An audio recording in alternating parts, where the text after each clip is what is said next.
धाकड़ खबर के news room से मैं आपके साथ हूं अकरम रईस खान। धाकड़ खबर, बेखौफ जुबान, बेबाक अंदाज। धाकड़ खबर के न्यूज रूम से मैं आपके साथ हूं अकरम रईस खान। धाकड़ खबर बुलेटिन लेकर जिसमें बात करेंगे उत्तर प्रदेश के जंगल राज की, और उस जंगल राज की 9 खबरें आपको बताऊंगा जिससे आपको एहसास होगा कि क्या वहां पर जो दावा किया जा रहा है कि वहां पर कानून का राज है या वहां पर जंगल राज है। सीधे चलते हैं बुलेटिन की तरफ। पहली खबर आपके पास है, आपके सामने रख रहा हूं शाहजहांपुर से।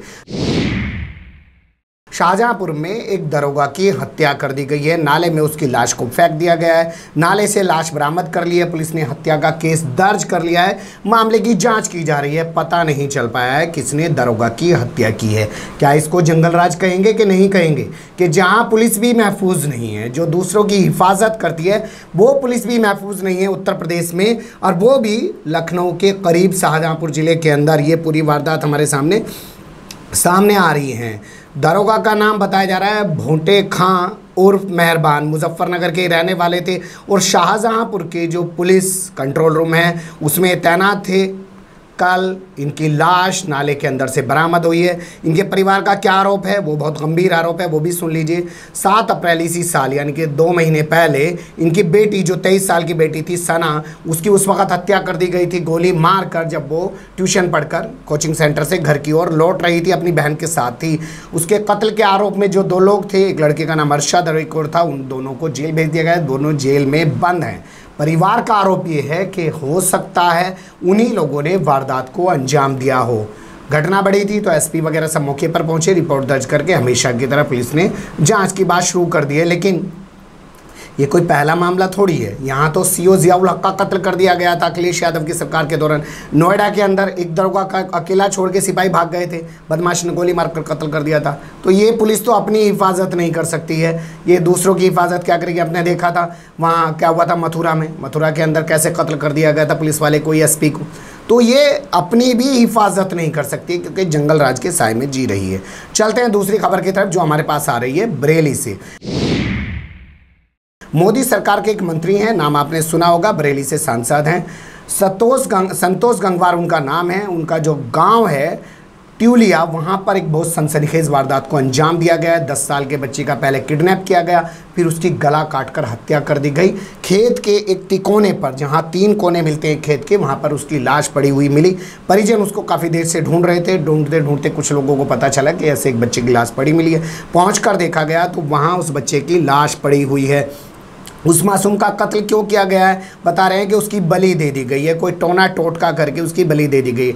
पुलिस सुराग नहीं लगा पाई है। इस घटना का भी रिपोर्ट दर्ज करके पुलिस ने हमेशा की तरह वही जांच की बात शुरू कर दी है। बच्चे का नाम अर्जुन है, बाप का नाम विजयपाल है। परिवार का रो रो कर बुरा हाल है। हम चलते हैं खबर नंबर 3 की तरफ। तो मर्डर के बाद अब बात कर लेते हैं लूट की जंगल राज में।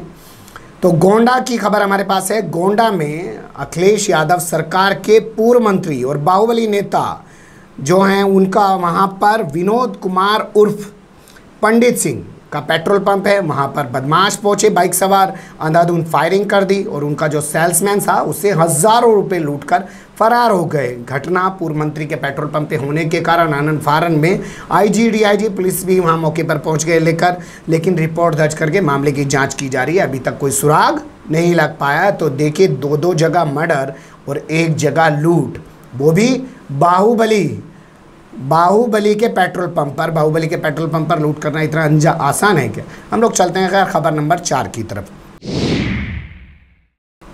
जो हमारे पास है भदोही से।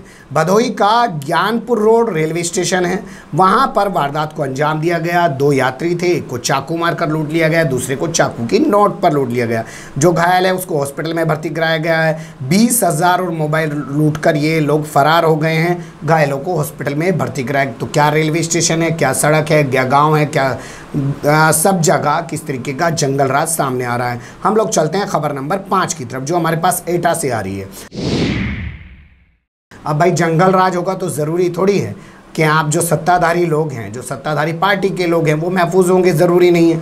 एटा में भाजपा के सांसद साक्षी महाराज नाम आते हैं, आपके सामने तस्वीर आ गई होगी। उनका कॉलेज है एटा के अंदर। उस डिग्री कॉलेज में बड़ी चोरी की वारदात को अंजाम दिया गया। सब अब आप एक बात बताइए, जब यहाँ सांसदों के यहीं पे चोरी हो रही है तो और कहाँ पे कुछ बाकी बचेगा।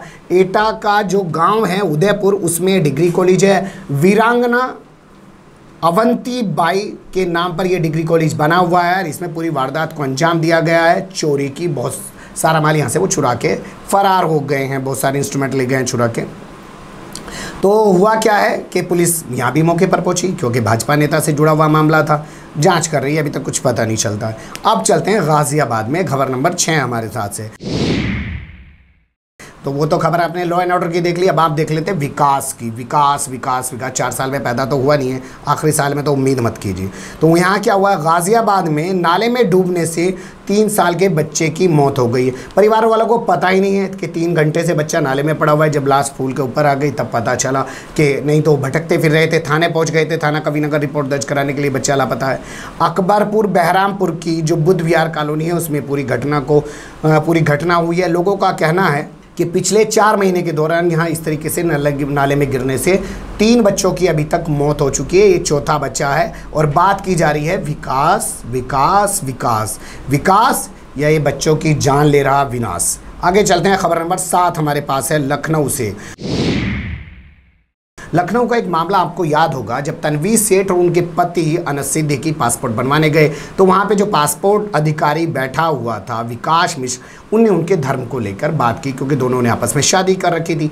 बावजूद उसके लड़की का नाम तनवीर सेठ था, यानी कि हिंदू नाम था, और बावजूद उसके लड़के का नाम अनस सिद्दीकी था, मुस्लिम नाम था। तो उन दोनों को लेकर कमेंटबाजी की उन्होंने। फिर सुषमा स्वराज विदेश मंत्री को ट्वीट कर दिया, पूरे मामले पर हो हल्ला हुआ, उनको पासपोर्ट जारी कर दिया गया, मीडिया में पूरा चर्चा का विषय बनने के बाद। उसके बाद एक शख्स सामने आया जिसका नाम था कुलदीप सिंह। उसने कहा साहब मैं तो चश्मदीद गवाह हूँ, जैसे वही अकेला चश्मदीद गवाह था। अगर उस वक्त के टोकन नंबर निकाले जाएं, कितने लोगों को टोकन मिला था, कितने लोग वहाँ बैठे हुए थे, तो चश्मदीद तो बहुत सारे होंगे। लेकिन बहुत से किसी आदमी को होता है ना कि एक मौका है, चलो इस बार मैं भी पब्लिसिटी उठा लेता हूँ। तो उन्हें आके कहा मैं चश्मदीद हूँ, ऐसा तो कुछ हुआ नहीं था, ऐसी तो कोई बात हुई नहीं थी। यानी कि विकास मिश्र के समर्थन में आकर बयान दिया। कोई बात नहीं, वो मीडिया पे चला। मीडिया पे चलने के बाद अब हुआ क्या, विकास मिश्र ने नया एक सीन खड़ा बताया जो पुलिस को सामने दिखा कि साहब मेरा किडनैप कर लिया गया है लखनऊ के जानकीपुर से। देखिए बताइए, जो आदमी इतना बड़ा चश्मदीद है, मीडिया के सामने आ चुका है, उसका किडनैप किया जाता है। स्कॉर्पियो सवार बदमाश उसका किडनैप कर लेते हैं और किडनैप करने के बाद बेहोश करके बताते हैं, उसको ले जाने की कोशिश करते हैं नेपाल। लेकिन जैसे ही वो लखीमपुर पहुंचते हैं, वहाँ उनको भूख लग जाती है, वो किसी ढाबे पर रुक जाते हैं, एक फिल्म की कहानी की तरह, खासकर सावधान इंडिया के जो टीवी सीरियल आता है उसकी कहानी की तरह वो रुक जाते हैं। इसको होश आ जाता है, ये वहाँ से बदहवास हालत में निकल के भागता है, चौकी पे पहुँच के सूचना देता है। चौकी वाला बताता है कि ठीक है आप यहाँ आ गए, लेकिन ये मामला लखनऊ के जानकीपुर में ही दर्ज होगा, क्योंकि आपका किडनैप वहीं से किया गया। लखनऊ पुलिस अब इस मामले की FIR दर्ज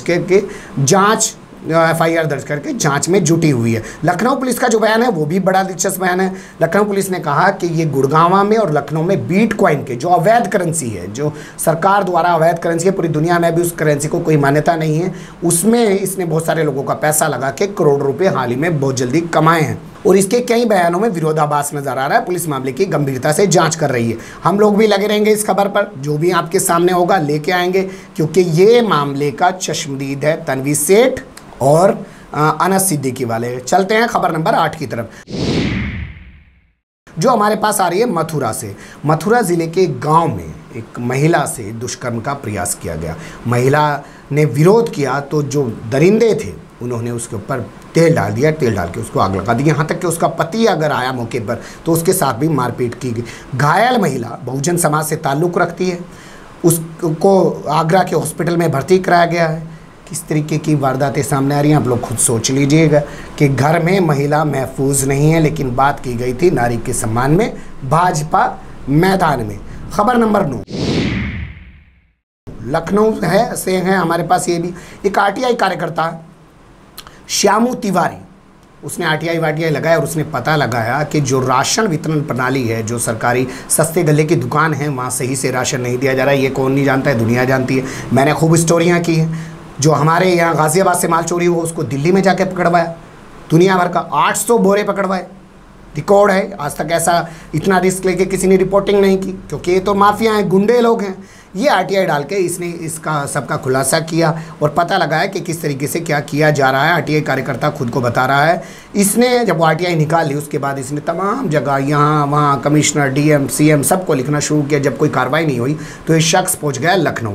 2 दिन तक ये कोशिश करता रहा आदित्यनाथ योगी से मिलने की। लोगों ने कहा अरे भैया तुम जाओ, जनता दरबार लगेगा तब आना, अभी महाराज जी नहीं मिलेंगे। जैसे मैंने आपको बताया वहाँ सीएम साहब कोई नहीं कहता, महाराज जी अभी नहीं मिलेंगे। तो जब महाराज जी से नहीं मिले तो इस शख्स ने दुखी होकर वहाँ विधानसभा के सामने खुद पर पेट्रोल डालकर आग लगाने की कोशिश की। हालांकि पुलिस ने इसको बचा लिया है। तो ये जंगल राज का नमूना 9 खबरें आपके सामने। कैसी लगी कमेंट्स के रूप में आप लोग अपनी राय दे सकते हैं। खबर को लाइक कर सकते हैं, चैनल को सब्सक्राइब कर सकते हैं और ज़्यादा से ज़्यादा हमारी खबरों को शेयर कर सकते हैं। ऐसे ही फिर किसी सुलगते हुए या उलझते हुए मुद्दों के साथ मैं आपके सामने हूँगा हाजिर। फिलहाल अभी मुझे दें इजाज़त।